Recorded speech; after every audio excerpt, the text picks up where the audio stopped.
Before we kick off today's episode of Daily Brightness, a massive thank you to our proud partners, Shaw, for backing us since day one. What started as a leap into the unknown has turned into something really special for us, and it means a lot to have Shaw with us on the journey, backing us like teammates. Right, Rach, we're into the summer. What does life after the WSL season look like for you? This year, I just had a nice week at home, which was really nice to just like get my feet back on the ground, like after travelling and everything. And then I went away for a couple of weeks, and then it's hit the ground running. Pre-season programme starts. It's like the hardest thing ever. What about you? Yeah, I've really just taken a little bit of time to just do me, really. Not been on any luxury holidays like you have, because you send me pictures every time you're away, which has been nice, but very jealous. Obviously, we're going into a massive summer ahead for women's football. We're going to be back in the Lionesses, aren't we? Always. So a big thank you to Shaw for always showing up for us on and off the pitch and supporting the podcast, and thank you all for tuning in. Whether you've been with us from the start or you're just jumping in now, there's so much more to come. Keep subscribing and keep watching.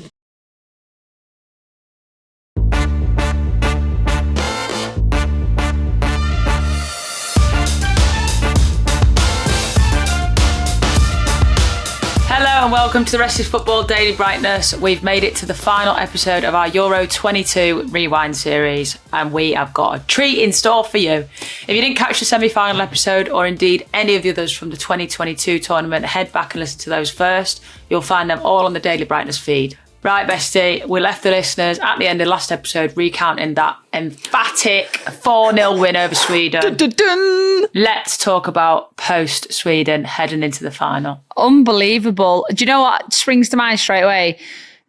Doing that dance. I remember we'd always do that same dance. Me and Jill would do this dance, then we'd go around and we'd spot our families out in the crowd, and then we'd go and have our debrief. I just remember that was such like a distinct moment for me, like realising you're going around cheering with the fans and we're like, holy shit, we're actually in the final. Like, it was like a pinch me moment. It was like, it can't be real. Can't be happening. That was probably the first time where we got a bit of a glimpse of like how excited the fans around us were, because it was popping at Bramall Lane, wasn't it? Popping. It was ridiculous. And then I remember... It's popping off. It was popping off. And then I remember getting back to Lensbury. I don't think we slept that night. No, and everyone was just like, oh my God, you're in the final. Like, everyone was so gassed for us. I think, that's when you probably got a first bit of a taste of like, oh my God, we could do something here. Because I think regardless, like win or lose, the nation was so proud of us, and that was what we set out to do. We were in the final. Exactly. We've inspired the nation. We've inspired the next generation. That was our main mission going into this whole tournament. We had like a bit of a pinch me moment. I remember us sitting in the room being like, hey, we're in the final. What the hell? Yeah, we were like, what the hell? But don't you think it was weird? Like, after that night, we kind of woke up as if we'd not made the final, and it was like back to business. It was back to normal routine. Wake up, go to wellness, get your breakfast, go to recovery. Those that didn't play trained. We'd cheer them on. We'd have a laugh. We'd go play basketball. And then it was like, we were just on a normal schedule. It was like we'd not made a final. Yeah. But the night before, we were like, holy shit, we're in the final, and we were like, couldn't sleep, and we were buzzing. And no, I remember the funniest thing, because we stayed at Tottenham's training ground, didn't we, the night before the final? Yeah, that's when that was happening with all the blinds. Yeah, we were so excited because we were like, as much as we loved the Lensbury, it was like just a change of scenery for the night. It was like, yeah, we got there and it was like this beautiful hotel, but it was all like a smart room. Unbelievable. So I remember trying to get into the room and I'm like, well, how do you turn the lights on? There's no switch. I'm like, up wall, like, where is it? Everything's controlled by like an iPad or something, wasn't it? Yeah. I couldn't find how you open the curtains. But the funniest thing was, right, I'll never forget this. We woke up that morning and we got to breakfast, and everyone, I was like, anyone's curtains open in the middle of the night? And there was so many of us were like, oh my God, literally night before the final. I'm like, it's like we're away from home here. Like someone's, you know, when you think, oh, you're the away team. Like if that happened to Germany, like maybe we've set their blinds to open at 3 o'clock to wake them up. Like that's what it felt like. I'm like, why are all of us awake at like 3 or 4 in the morning? Because all of our blinds are just going. Meh. I just slept through everything though. Mine must have been going open like this throughout night, and I didn't even notice. Shock! I woke up. I was laying there and I was like, is it morning? Like, is this like a private alarm that happens and they just open the curtains for you? Because no joke, literally, I was laying there and I thought, what's that noise? Everyone in the team was like, Oh God, you and Jill cracked me up that morning. We were like shocked. It's the morning of the final. We're playing at Wembley against Germany and the blinds are going off at 3-4 o'clock in the morning. I couldn't believe it. I was like, how's that happened? But anyway, that was, again, it was like another story to tell, add it to the list. But then I will never, ever, ever, ever, ever forget the moment that after breakfast, we went and sat in your room. No, I was in my room next door to you. And I sat there and I was getting ready and I thought, because we always did this, didn't we? We got ready and then one of us would knock on for the other one, or we'd have 5 minutes before we left the room. And I came into your room earlier than we were going to leave. Mine's always disco room, innit? You just follow the music. No, but we sat there quietly first. What was that? What was our song? We had a song that we played at every game. Unstoppable by Sia. And I remember sitting at the end of your bed and we both ended up standing up on that like bench thing, just absolutely screaming our lungs off, singing. And then we just stopped and I was like, we're going to Wembley in 10 minutes to go play in the final. And we were just like in disbelief, weren't we? We were like, is this real? But we did that the night before. We had a cup of tea. You turned to me and you said, Mill, we could be looking back and telling our children, me and your mum's won the Euros like at Wembley. And that's what we said to each other the night before. You turned to me and you was like, we could be telling our kids that we've won the Euros. We could be European champions. And I think that's the first time we'd ever spoke about anything like that, wasn't it? Like we never ever spoke about like going on and winning it or never. And then the night before it was like, well, it's here now. Like why? Yeah, we kind of like let ourselves like look into that a little bit. Whereas before it was just like, I just literally just got goosebumps then. It's crazy. That was such a good memory. All right, just before we get into the game itself, we're going to go for a quick break and discuss the actual match. This episode is brought to you by Tinder. People think that dating is to just find the one, Mel, but I think there's so much more to it than that. We spoke about it before about, you have a soulmate in life, but you have a soul best friend and you're my soul best friend, as you know. I don't think it should be looked upon as just a dating app. You might want just a companion or, you could have an unexpected friendship blossom. I think it's quite small-minded just to think of it as, I have to find it's a relationship I'm looking for. Like, no, you could find a friendship and that could be someone that you rely on for the rest of your lives. I think we've heard a lot of success stories from Tinder, from people in relationships and stuff. But like you said, it's not just about that. It's about, you might not get on with them romantically, but they might become your best friend or someone that you can go to the pub with and have a drink with or go do a pub quiz with. So I think there is a lot of success behind that as well. It's not just finding the one. Yeah, as you say, Tinder is for all types of connections. And it works because on Tinder, a new relationship starts every 3 seconds, from slow burners to instant sparks. Wherever it takes you, it starts with a swipe. Download Tinder today.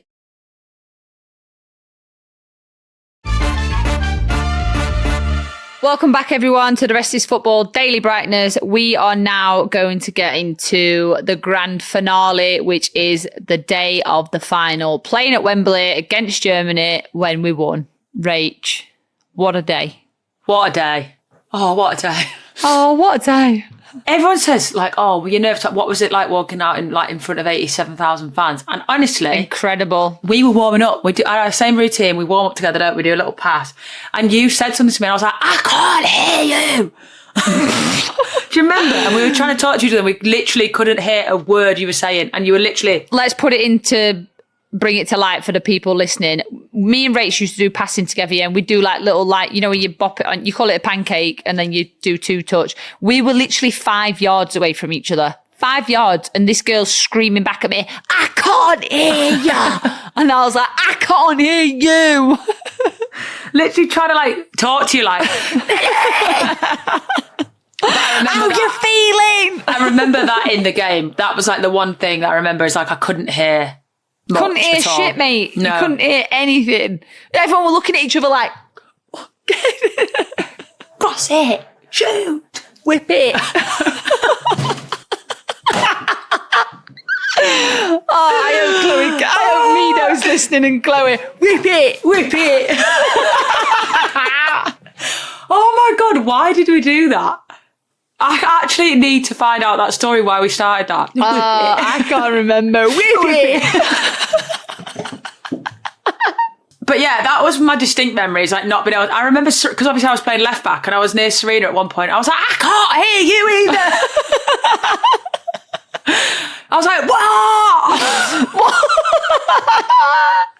Not Rage giving Gaffer some stick. Oh, God, it was too funny. Everyone's like, what she said? I'm like, I don't know. We were like, pass it on. Pass on info. Oh, God. But what a game that was. Like it was, there was chances both ends. Yeah. Well, they didn't have, Pop dropped out, didn't she, in the warm-up, which everyone was like, Pop lock and drop it. But yeah, I think that was the talk of the pre-game, wasn't it? Oh, Pop's not playing. But do you know what? I was a bit gutted, you know. I was so pumped to like play against, like, she's such a beast, like she's such a hard striker to defend. And I was like, this is it. These are the moments you want to win whilst the best are on the pitch, and like playing up against one of the best strikers. And she was like their biggest threat. She's always spoke about, and she's their target. And then when she didn't play, I was like, oh, I was a bit like, I really, really wanted you to play. Like, I was so ready for like that challenge and to play against her. And it's actually quite nice playing against a striker that I can actually go in like proper hard on, like with a 50-50. Yeah. But I know there was so much talk about that just before. And we were like, okay, whatever, don't matter, move on. We're prepared. They've still got unbelievable players. It's fine. Exactly. But it was so calm. Like, I just remember it like, the changing room was chilled. Bit eerie, because I was like, we're in the final, but like everyone's just the same. It does make me worry sometimes, you know, when you're playing in a massive game and like it's a little bit quiet, but it weren't quiet like nervous quiet. Everyone was just doing their own thing. Some had headphones on. Same as normal, wasn't it? It was just the same, but you do start getting in your head and you think, oh God, do we need to pump it up a bit? Do we need, like me and you were always dancing or doing a little jiggle or whatever. But yeah, it was a little bit eerie, like you said. And even I remember now exactly what I felt in that lineup, like when we stood there waiting to go out at Wembley, one of the best stadiums, like one of my favourite stadiums to play in. And you could just feel like the noise of the fans. Like it was honestly electric. And then smoke's going off, flames are coming up. And I think I just kept looking round at you, like, and we were probably like giggling something. She was very normal, wasn't it? It was just so bizarre. Like it was crazy. When I think about that game, like Tooney's goal, Ridiculous. the pass from Kira, Nah. like honestly, as soon as she put it through and it was Tooney, I was like, goal, no problem. I absolutely sprinted to her. I've never run so fast in my life. I was absolutely gassed. Even when they scored though. But that goal was insane. Yeah, even when they scored you just felt that feeling, didn't you? You were just like... No one panicked. We were just like, I was annoyed because I was like, fuck, like, as a defender, you never want to concede. And I was like, fuck. No. But then you instantly move past it. Like, and I've been in games where teams have scored and I've thought, oh shit, this is going to be tough to come back from. But when that went in, we were just like, all right, get the ball, go again. And the last 5 minutes felt like an hour. I was like, keep that ball in the corner. Like, and I just kept looking across at Leah and I was like, we better defend for our lives. And we were just like, keep it there. But it felt, the 5 minutes was the longest 5 minutes I've ever felt in my life. It was weird, wasn't it? Because obviously when it went to extra time, I was off the pitch then because I got brought off just before the full time. And I was thinking to myself, I can't do this. Like, I can't mentally sit here with this stress and literally on the edge of my seat. I was just like, oh my God. And I remember sitting there and I was just like, I was nervous, but I knew we were going to win. But I was like, when's it going to come? When's it going to come? When's it going to happen? And then the 110th minute, honestly, but as a sub's perspective, like from the bench at Wembley, I like didn't know it had gone in at the time. I was just like, it was like a bit of a scramble, wasn't it? How Chloe put it in. Yeah.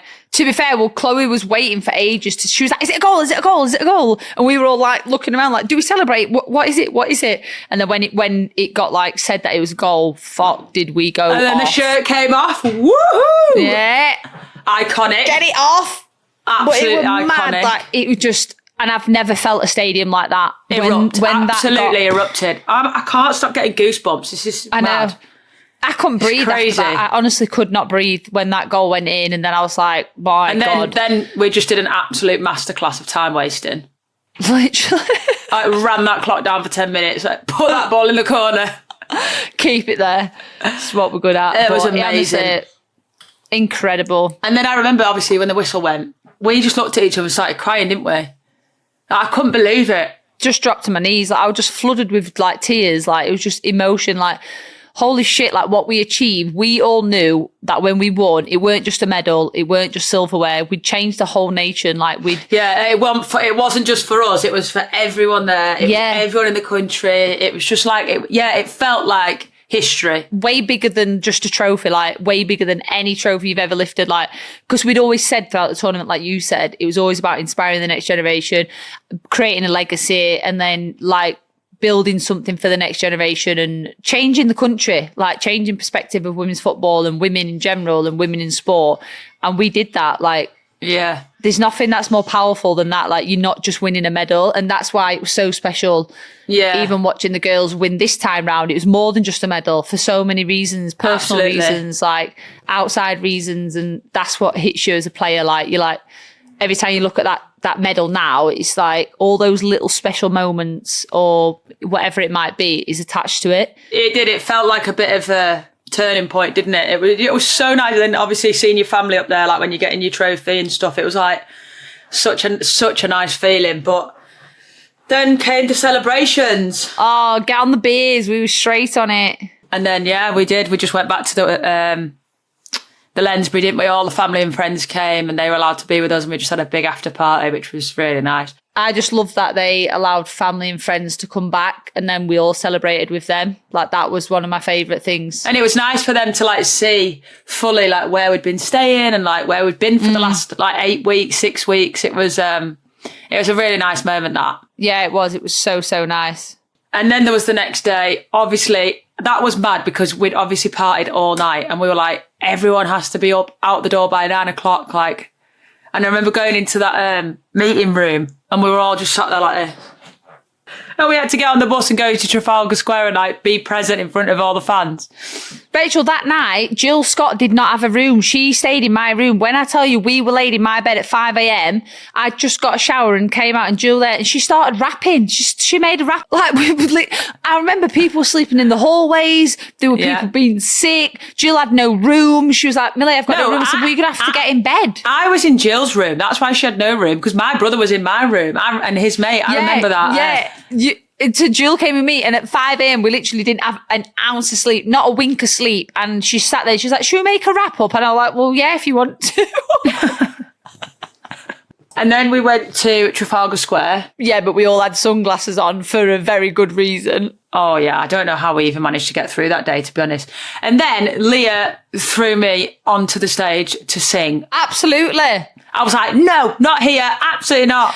Yes, bestie. And then your backup dancer. And did you see that Chloe and Lucy did our dance? Yeah. Oh, that was so good. That was one of my favourite days, that. Insane. And I love that like they did it again. And then Serena and Burna Boy, by the way, how funny. Her face was a picture. Because those of you that don't know, like, Serena absolutely loves Burna Boy, doesn't she? Do you remember when we were on the music and she told me, she went, can we have some Burna Boy? I was like, what? We were like, yeah, if you want to. But I half thought she was joking, but she actually does like love him. Like, she's a proper fan. She's been to like his concerts with her daughter, hasn't she? Yeah. That was sick though. Like, watching those celebrations, that's when I was like, oh my God, get me up there. I want to be partying with the girls. It was so sick. That was a good day, wasn't it? It was a memory that, like, a core memory, I think, that we'll keep forever. But yeah, what an experience! Like, I hope you've all absolutely loved us reliving that moment, because honestly, talking about it with you and like doing these episodes has been like so nice to actually like relive it, and you remember some of the things that you talk through some of the things that you don't always remember. It's really nice. I've loved it. So hope you guys have absolutely loved it. It's been an emotional journey reliving our Euro 22 win. We hope we've given you some goosebumps, because I certainly got some. And that is the Rest is Football Daily Brightness. Remember to hit subscribe and hear great stories from our careers and much, much more. Goodbye from me. Goodbye from me. Thank you, everyone.